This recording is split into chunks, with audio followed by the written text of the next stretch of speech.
bersama aku sebagai host podcast di sini. Nah, jadi nama aku Aidia Naufa. Aku merupakan mahasiswa kehutanan angkatan 2022. Nah guys, kali ini kita bakal membahas tentang peminatan yang baru aja dibuka nih di kehutanan. Sebelumnya kehutanan itu punya 3 peminatan, yaitu silvicultur, manajemen, dan juga konservasi. Nah ini kita pertama satu guys, ada satu lagi namanya teknologi hasil hutan atau yang biasa kita sebut THH. Nah guys, kali ini kita juga kedatangan salah satu dosen tergacor di kehutanan guys. Nah jadi mungkin ibu boleh disapa dulu penonton setia. Halo guys. Hai guys. Kenal dong ya. Kita kan ya di kelas-kelas gitu kan. Iya. Nah kali ini ibu dapat undangan nih sama Alfa gitu untuk acara podcast, katanya kita akan membahas tentang teknologi hasil hutan. Silakan Alfa. Oke guys, jadi mungkin kalian penasaran ya, apa sih perjalanan pendidikan ibu, dan juga mungkin pertama ya perkenalan diri dulu dari ibu. Mungkin ibu boleh perkenalin bu? Oke, nama dulu ya Mas ya. Nah nama ibu Mariam Jamila. Karena berlatar belakang pendidikannya ESUD, pasti gelarnya juga ESUD. Sama kayak adik-adik nanti bakalan lulus, itu nanti akan dapat gelarnya ESUD. Kalau lanjut lagi ke S2, nanti dapat MSI. Nah, jadi gelar itu adalah ESUD MSI. Latar belakang pendidikan S1 itu dimulai dari kehutanan USU ya. Yang belum pernah ke USU silahkan untuk join atau bergabung di sana untuk jalan-jalan mungkin. Diambil jurusan teknologi hasil hutan. Kemudian lanjut ke S2-nya itu juga sama, mengambil ilmu dan teknologi hasil hutan. Mungkin itu dulu perkenalannya ya Pak ya. Iya ibu. Oh nih guys, ini kan setelah kita dengar nih perjalanan pendidikan ibu dari S1 ke S2. Nah itu kan berfokus di teknologi hasil hutan ya. Nah bu, sebenarnya gini, apa yang jadi motivasi ibu untuk memilih minat di teknologi hasil hutan? Oke, waktu ini yang gambar umum ya, pertama ibu masuk ngambil jurusan kenapa THH ada teknologi hasil hutan. Yang pertama adalah karena teknologinya gitu ya. Kalau yang lain itu kedengarannya umum. Nah ini kita melihatnya dari secara ini saja, teknologi hasil hutan yang di situ akan berperannya bidangnya itu lebih mengarah pastinya ke teknologi. Nah kita akan memperbarui teknologi setiap versi terbaru ya. Artinya kan kita butuh update di situ, bukan hanya ilmu teori. Nah itu yang menjadi dasar ibu mengambil jurusan teknologi hasil hutan. Namun setelah ibu dalami ternyata luar biasa teknologi hasil hutan, sampai hari ini aja masih banyak yang belum kita ketahui gitu ya. Makanya silakan adik-adik bergabung untuk acara untuk minat teknologi hasil hutan, akan banyak pengetahuan baru yang bisa kita dapatkan. Nah guys, ini salah satu peminatan yang menarik ya, selain dari konservasi yang peminatnya juga melambung tinggi. Nah bu, mungkin untuk awal aku mau nih ibu kenalin dulu apa itu teknologi hasil hutan, karena kan banyak juga mungkin dari penonton setia yang nggak tahu apa sih sebenarnya teknologi hasil hutan itu tuh bahas apa aja, ada apa aja di dalamnya. Banyak ya, sebenarnya kan teknologi hasil hutan ini itu cabang ilmu pastinya, cabang ilmu memang yang selain mengelola hutan, kita berharap pengelolaannya itu yang efisien dan berkelanjutan. Pasti di manajemen hutan juga diterapkan itu. Yang membedakan teknologi hasil hutan ini dengan 3 minat yang lain adalah di situ ada keberlanjutan yang untuk menjadikan nilai tambah. Yang nilai tambah dari suatu misalnya produk yang dihasilkan adalah pastinya kayu ya, selain kayu dan non kayu. Nah biasanya kalau kita di silvicultur itu kan hanya sampai tahap budidaya gitu ya, hanya sampai tahap pemeliharaan gitu ya. Tapi hasilnya kita nggak kontrol gitu ya kan. Hasilnya kita nggak kontrol, kemudian bagaimana pengelolaannya yang lebih maksimal, optimal, di situ yang kita dapatkan di teknologi hasil hutan. Ini menarik ya guys. Nah ini patut sih kalian masuk ke minat THH. Nah jadi untuk pertanyaan selanjutnya, tadi kan yang buat ibu menarik tertarik ini masuk ke teknologi hasil hutan adalah karena kata teknologi. Nah kira-kira bu, selama ibu mempelajari teknologi hasil hutan, apa aja nih tantangan terbesar atau tantangan lah bu, boleh ibu ceritain kepada penonton? tantangan ya, yang pertama kan waktu mulai dari S1 gitu ya, karena dengan teknologi ini kita memang mengarahnya pasti ke basic ya, basic sama tools gitu ya, kemudian juga dengan alat-alat yang canggih yang memang terbatas gitu ya, terbatas di terutama di lab kita gitu ya, di lab kita terbatas. Nah waktu di USU saja alatnya juga terbatas, bahkan sampai di IPB banyak alat juga yang digunakan gitu ya. Tantangan terbesarnya selain penggunaan alat di laboratorium, kemudian juga minat dan juga ya bahan baku kita yang semakin lama semakin menipis gitu ya. Kalau kita lihat lagi dari ininya, kita kan tahu ya kayu semakin lama semakin meningkat sehingga bahan bakunya semakin menipis gitu kan. Dengan ketersediaan THH tadi itu menjadi salah satu menjawab tantangan, namun belum bisa diaplikasikan karena kurangnya pengetahuan tadi bagaimana cara mengelolanya, bagaimana cara membentuk atau mengaplikasikannya, itu yang masih minim gitu ya. Itu menjadi tantangan, termasuk juga adik-adik yang di prodi kehutanan baru ini semester ini minat kita dibuka, pasti masih gambaran tanda tanya nih semua di kepalanya apa yang harus kita bahas ya tentang teknologi tersebut. Setelahnya Ibu, menurut Ibu nih, gimana sih pendapat Ibu tentang Departemen Kehutanan yang buka minat baru nih Bu? Apakah hal itu justru menambah ketertarikan atau justru berkurang nih karena orang kayak nggak dulu lah karena baru pertama gitu. Oke. Nah memang semester ini kita baru buka nih teknologi kehutan. Sebelumnya memang nggak ada. Sebelumnya ada, tapi karena nggak ada pengajarnya, akhirnya ditutup kembali gitu ya. Di awal pertama buka itu 4, sama dengan di USU di zaman itu juga ada 4 minat, tapi 1 atau 2 semester ditutup gara-gara nggak ada tenaga pengajar yang memang di bidangnya. Kemudian dibuka kembali karena selagi masuk dan juga dosen-dosen yang baru, ini ada yang minat THH juga, akhirnya dibuka kembali. Nah minat ini sangat bagus sekali ya. Rencana kita akan kita buatkan laboratorium gitu ya, laboratorium di situ kita akan membahas bagaimana sih untuk meningkatkan daya nilai KI tadi. Jadi kalau dilihat secara umum kayaknya cuma KI doang ya. Apa sih Bu kita belajarnya KI doang? Tapi adik-adik ingat semuanya yang kita gunakan tuh hampir semua berasal dari teknologi kehutan. Contohnya tadi kalau dari kayunya pasti bangunan ya, furniture gitu ya, perabotan, meja, kursi itu semua nggak lepas dari kayu. Kemudian sekarang berganti menjadi papan partikel gitu ya, pernah dengar ya, papan komposit. Kemudian ada namanya katanya bahasanya triplek ya, padahal itu adalah plywood. Nah itu semua adalah bahan-bahan dasar yang diolah lagi menjadi nilainya tinggi gitu ya, menjadi nilainya lebih kalau dibandingkan dengan cuma kayu bahan dasar utama tadi ya. Nah jadi laboratorium rencana akan kita buka, mungkin mudah-mudahan kalau disetujui semester depan ini sudah mulai beroperasi.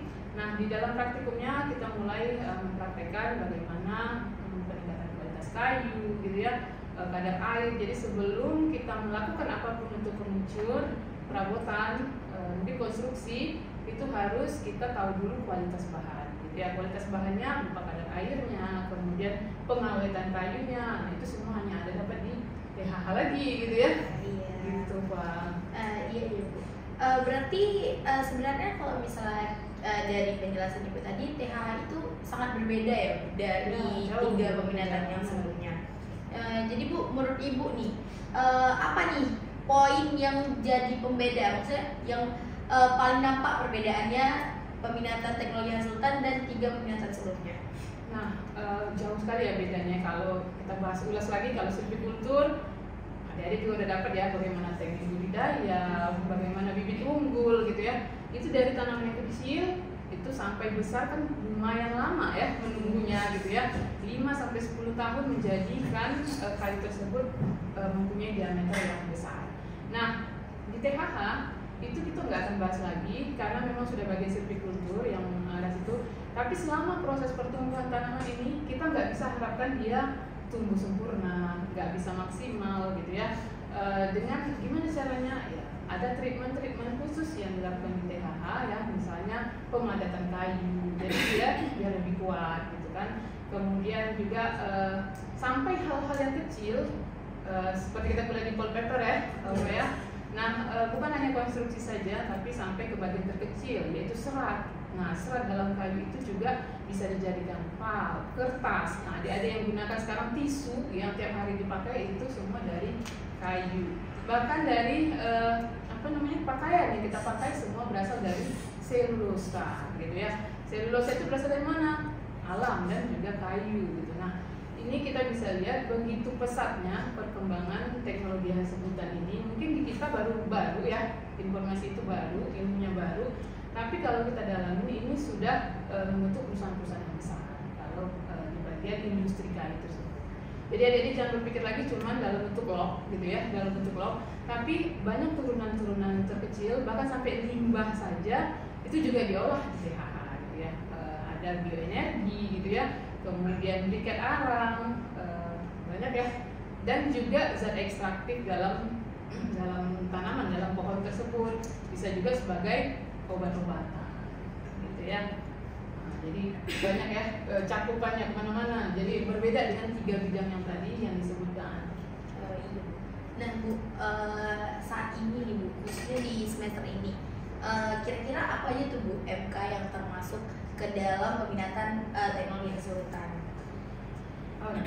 Mata kuliah yang terbaru itu dibuka salah satunya tadi wallpaper, gitu ya, pulp dan kertas. Kemudian juga bioenergi, yang mengandung bioenergi. Nah, di situ akan dibahas bagaimana limbah ya, bahan baku dari lignoselulosa baik pertanian maupun dari kayu itu akan diolah menjadi bahan bakar. Bisa dalam bentuk bioetanol, biodiesel, gitu ya. Itu masuk ke dalam bioenergi. Kemudian ada identifikasi anatomi kayu. Nah, jadi ketika kita melihat kayu yang mungkin ada mata kuliah kemarin rekayasa dan konstruksi, salah satunya si Aura ya yang ada di sini, kita melakukan kunjungan di sawmill itu panglong bahasa ini ya, di belakang di kerucut. Nah, di situ terlihat perbedaan jenis-jenis kayu dari warna, tekstur gitu. Itu salah satunya bagaimana mengidentifikasi kayu yang cocok untuk ada konstruksi, untuk meja, untuk perabotan. Itu semua tergantung dari penggunaannya. Kayu tadi itu ada yang untuk selulosa, untuk wallpaper. Ya pasti biasanya kalau nggak pinus gitu ya, akasia atau eukaliptus, ada kayu-kayu tertentu yang digunakan. Nah Ibu, kira-kira nih kan THH juga baru buka ya kan? Dari Ibu sendiri, langkah-langkah apa nih yang bisa Ibu lakuin supaya mahasiswa tuh tertarik masuk ke peminatan teknologi hasil hutan? Oke, sebenarnya banyak yang bisa kita berikan motivasi ya. Salah satunya ini dengan kegiatan ini juga menjadi positif. Kemudian nanti bisa kita dengan media sosial ya, dengan share post gitu tentang teknologi hasil hutan. Dan pastinya dengan ada laboratorium, Ibu berencana akan melakukan riset gitu ya.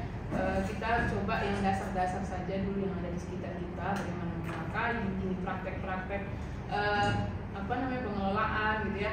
Kemarin kita ada rencana mau praktek pulp paper untuk kertas daur ulang gitu, bagaimana cara membuat kertas. Kemudian juga di bioenergi kita rencana mau melakukan kunjungan. Jadi untuk sekarang ini karena kita belum ada laboratorium, paling bisanya kita ke kunjungan ya. Nah, dengan adanya kita lakukan kayak gitu pasti minat ada di kelas, oh ternyata begini ya, itu berbeda dari 3 minat tadi. Ya mungkin selama ini Bu melihat tren penelitian adik-adik pasti kalau konservasi itu fokus ya tahulah ya, bidang-bidang tertentu. Tapi mungkin yang punya effort yang lain gitu ya, yang punya saya nggak mau yang kalau cuma itu doang gitu ya, pengen yang menarik misalnya kayak gitu kan. Nah, boleh adik-adik buka mata lagi gitu ya, bahwa di Aceh ini masih sangat terbatas sekali di bidang teknologi hasil hutan gitu ya. Sementara alam kita sangat banyak gitu ya. Karena kenapa? Karena hutan masih banyak kan gitu ya. Nah, kalau sudah semakin menipis, kita pasti akan mencari alternatif bagaimana memaksimalkan hutan yang sedikit dengan kebutuhan manusia yang semakin banyak kan gitu ya. Nah, makanya itulah alternatif dalam teknologi hasil hutan tadi, menjadikan bahan yang kualitas rendah menjadi nilainya tinggi. bilang ibu udah juga pernah membawa mahasiswa untuk melakukan praktikum ke Panglong-Kayu ya Bu. Benar. Menurut ibu Panglong-Kayu di Aceh itu efektif nggak kayak misalnya dibandingkan dengan daerah luar? Entah itu dari produksi kayunya atau cara mengelolanya, cara mengelola limbah. Iya benar.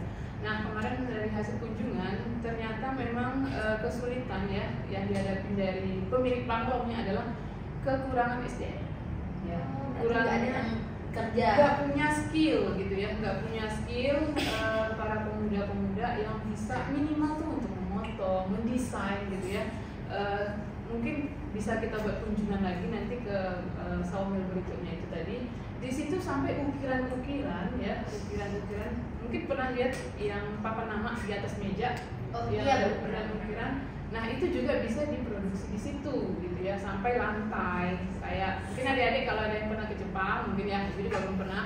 Nah itu lantainya kan biasanya kayu gitu ya. Kenapa mereka maunya kayu? Kok nggak semen aja? Karena dingin kalau semen gitu ya. Tapi kalau dibuat kayu itu akan hangat. Nah ini juga kayak di IPB ada teknologi ya penerapan rumah yang tahan gempa. Oh iya. Nah sama kayak di Jepang juga rumah tahan gempa. Jadi ketika misalnya ada gempa datang, dia akan ada ininya ya, ada apa namanya, ada kayak sensornya gitu ya, sehingga ketahuan kalau itu ada ini. Jadi dia tahan, nggak langsung ambles gitu ya. Nah itu juga menjadi ininya. Selain kurangnya SDM, kalau kita lihat di situ gitu ya, ketersediaan bahan baku. Nah bahan bakunya karena yang banyak peminatnya itu hanya kayu semantok katanya. Jadi yang lain orang nggak mau ambil karena nggak tahu ya kualitasnya gitu. Padahal kita tahu ya jenis-jenis kayu di Indonesia ini banyak sekali. Masa jenis kayu yang rendah kualitas kita buang semua kan gitu kan? Nah tapi karena di Panglong itu peminatnya yang banyak adalah kayu semantok. Kalau bahasanya semantok mungkin ulin ya salah satunya juga namanya. Nah itu paling banyak peminatnya.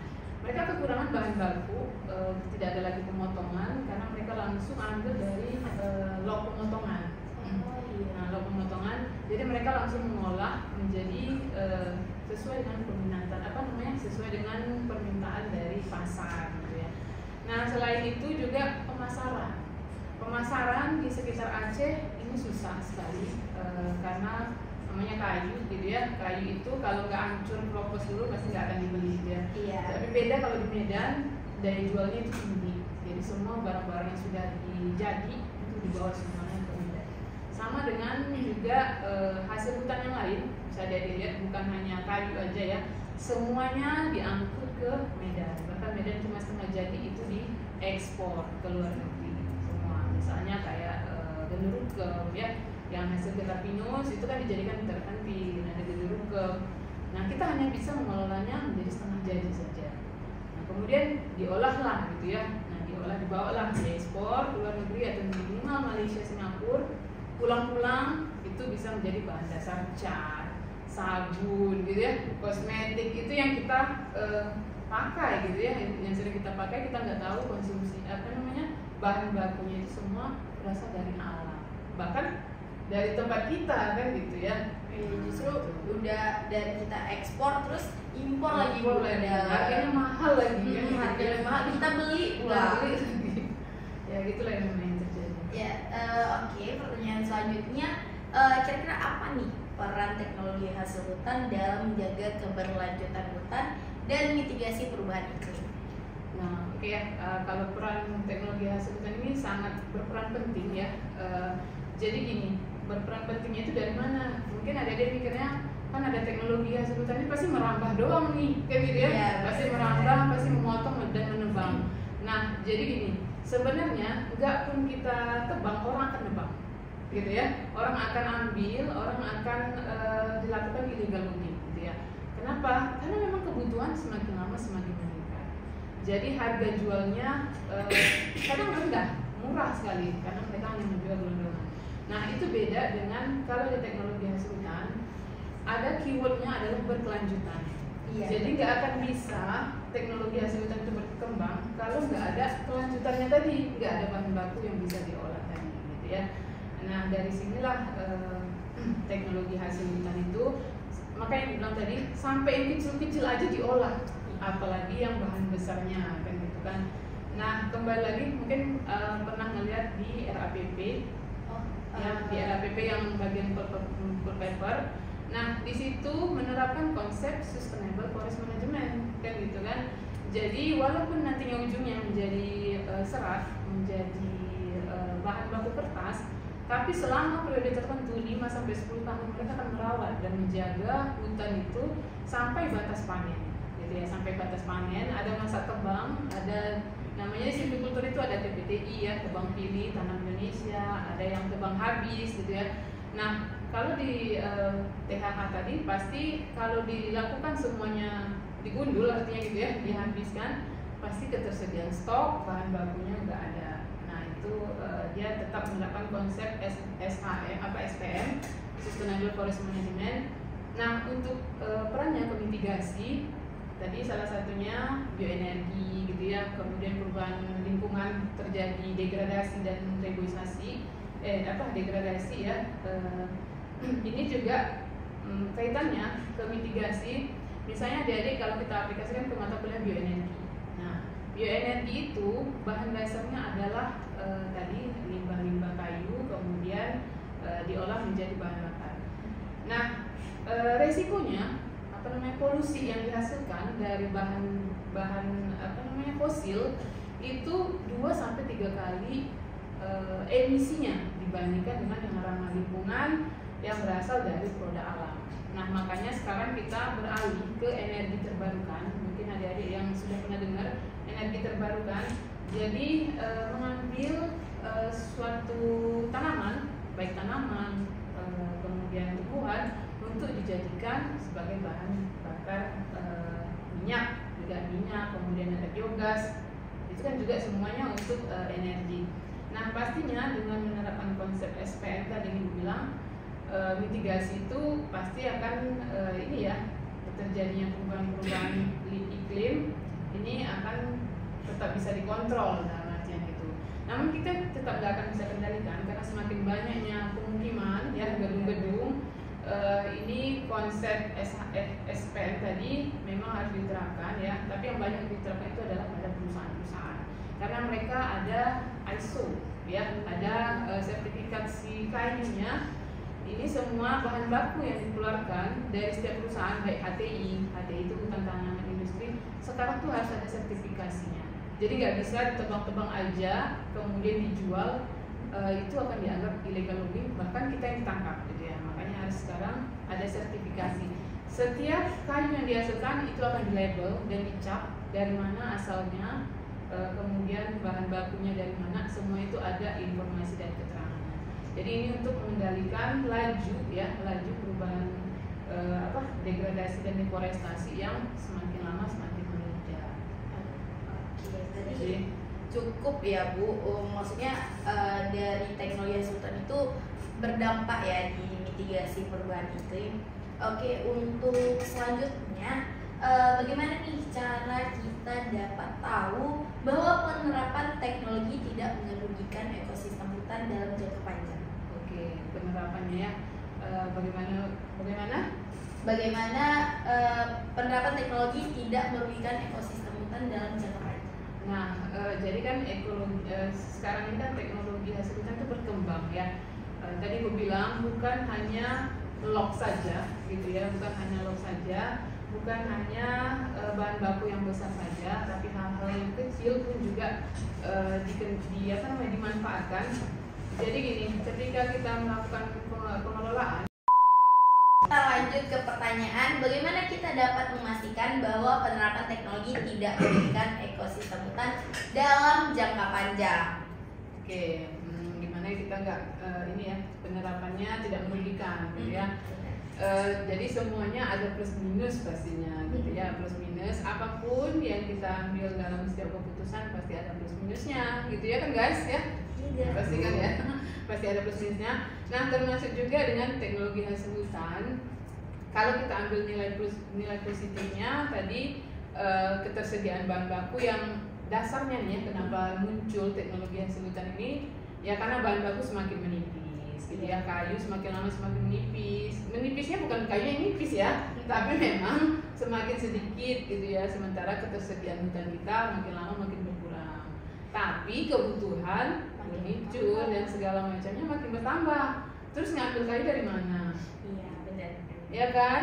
Emang mau adik-adik kalau nggak ada meja di rumahnya, ya kan? Atau misalnya nggak ada kursi, nah, kita duduk aja lesehan gitu kan? Nah, pasti semuanya butuh gitu ya untuk perabotan rumah.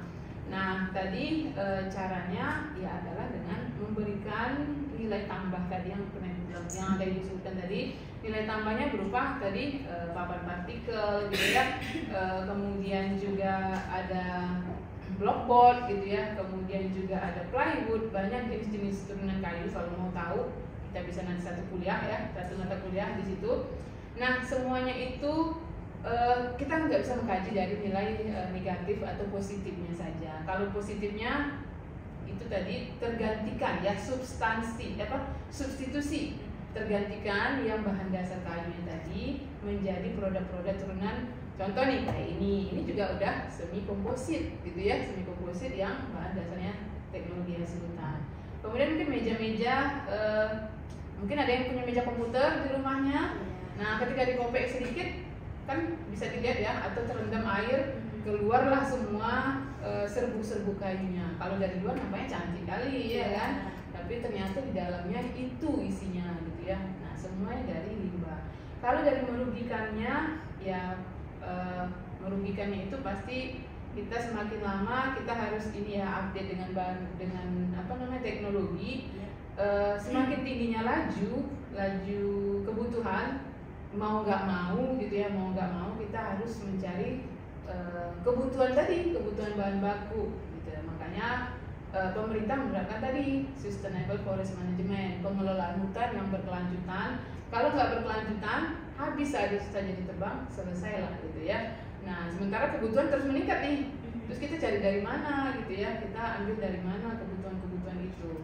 Kemudian pasti harga nilai jualnya mahal ya kan, orang yang jualan pasti akan ingin punya keuntungan gitu kan. Nah, mereka akan mengambil dari segala macam cara, artinya dari bahan yang ilegal itu akan tetap diambil kalau nggak ada konsep dan kebijakan di situ ya, regulasi tadi. Nah, jadi peredaran hasil hutan yang ada di Indonesia ini sudah ada kebijakan-kebijakan khusus mengenai itu, jadi nggak sembarangan lagi gitu ya. Jadi kalau dibilang merugikan ya dilihat lagi dari mananya, karena kalau memang nggak bisa menerapkan prinsip itu pasti merugikan ya. Begitu juga dengan penebangan pohon ilegal. Ini kenapa terjadi kayak gitu? Karena tuntutan tadi kan gitu, tuntutan yang semakin meningkat. Gitu. Wah ya, makanya ya ada plus minus ya. Setiap kita buat produksi itu ya, pastinya kalau teknologi ini karena dia mengarah ke industri, ya kan, mengarah industri merugikannya adalah bagian emisi polusinya gitu ya kan. Nah, misalnya pabrik apapun itu, pabrik kertas, pabrik sawmill gitu ya, mereka kan menggunakan mesin, ya kan, menggunakan mesin setiap aktivitas mereka. Mereka menggunakan mesin, otomatis energi yang dipakai itu tinggi, energinya misalnya listrik gitu ya. Kemudian ada residunya, bisa limbah. Kemudian ada emisi yang dihasilkan. Nah, kalau kita kaca dari situ, ya merugikan dari situ. Tapi kalau dari bahan bakunya, ya tadi ketersediaannya semakin menipis, otomatis masyarakat yang tahu ini jualnya tinggi, dia akan berusaha ambillah di tengah-tengah hutan atau bagaimana caranya untuk mendapatkan bahan baku tadi dia jual. Nah, tapi ada kebijakan lagi kan, ada kebijakan pemerintah untuk peredaran. Tapi itu dari segi ya industri kan tetap banyak ya, nggak pun dari hutan aja, industri yang lainnya kan banyak. Baik, kita lanjut ke pertanyaan selanjutnya.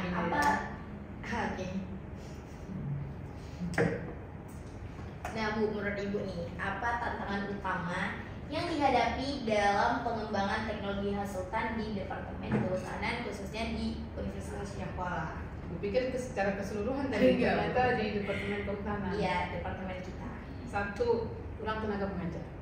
Oh. Ya, tenaga pengajar yang punya basic kehutanan tuh pure-nya S1 S2 itu hanya ibu gitu ya. Yang teman-teman yang lain tuh hanya S1-nya saja atau S2-nya saja gitu ya. Jadi ketersediaan dosennya itu masih kurang, makanya nanti mudah-mudahan dalam beberapa tahun ke depan kita rekrut lagi tenaga pengajar yang lebih konsen di bidangnya, mudah-mudahan bisa menjadi fakultas. Itu harapan kita gitu ya. Oke guys, mari kita doakan bersama Jadi fakultas karena semoga jadi fakultas. amin. Lahannya katanya udah ada kan gitu ya, kampus 2. Kita kemungkinan nanti akan pindah ke kampus 2, salah satunya kehutanan dan beberapa prodi yang lainnya itu akan ditempatkan di sana gitu ya. Itu juga ya. Kemudian selain tadi dosen, kemudian pasti laboratorium gitu ya. Kita nggak bisa berekspresi.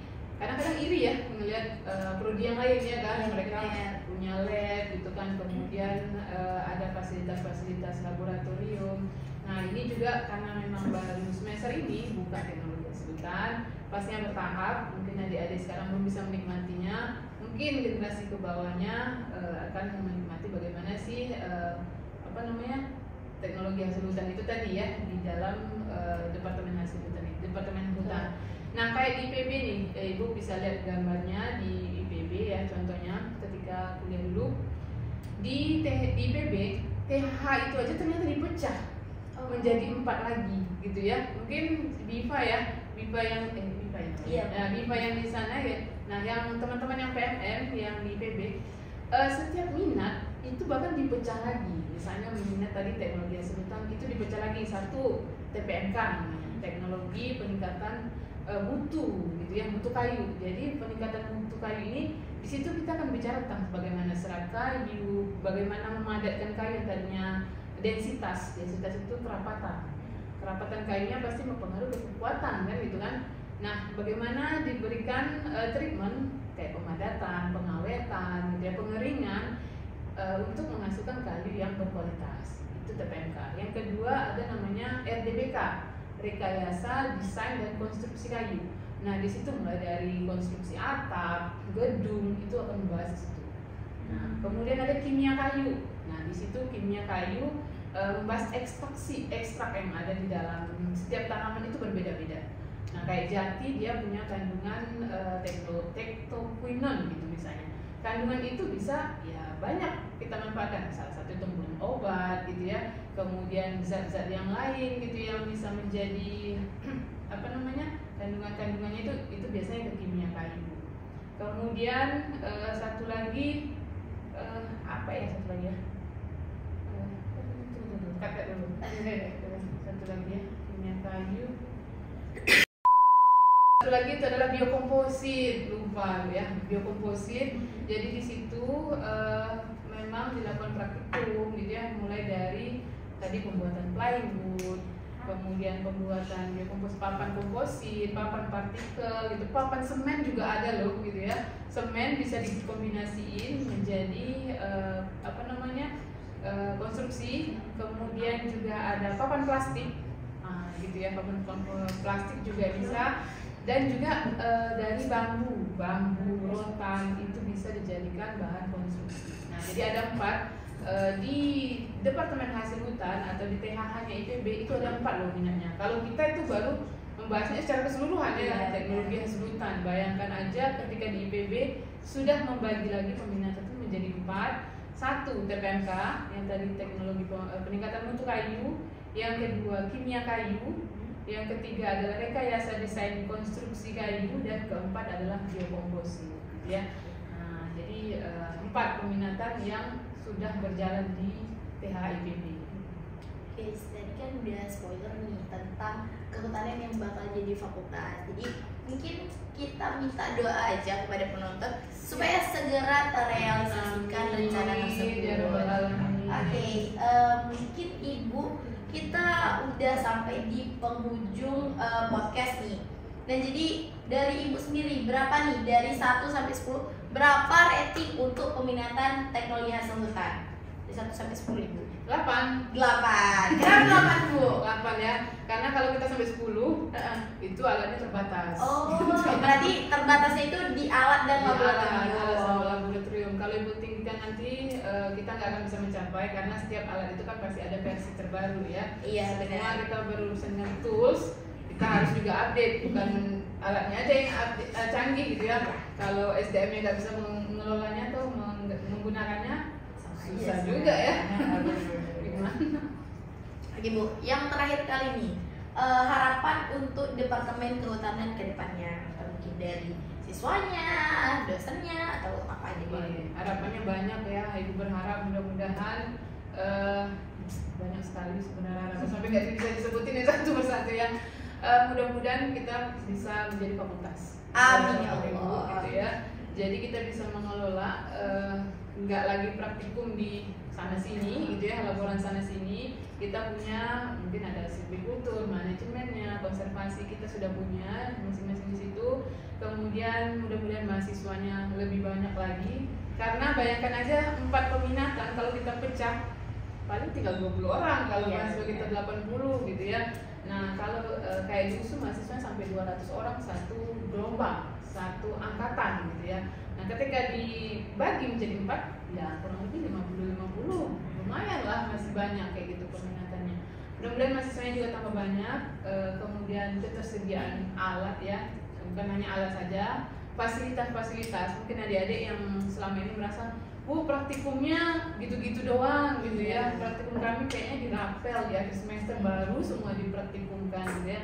Kita berharap nggak lagi seperti itu. Kita bisa lihat dari SIM kuliah sekarang sudah dimasukkan laboratorium praktikum. Nah, artinya di situ agar intens setiap minggu untuk kuliah di praktikum. Jadi sekarang mata kuliah dan praktikum itu dipisah.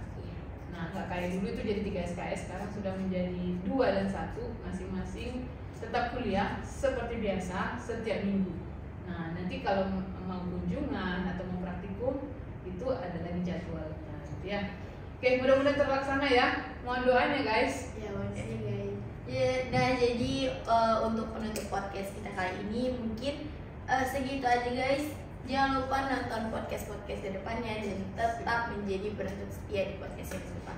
Jangan lupa like, comment, dan subscribe, juga share ke orang terdekat kalian guys. Sampai jumpa di podcast selanjutnya. Bye. Bye. Salam Lestari, guys. Salam Lestari.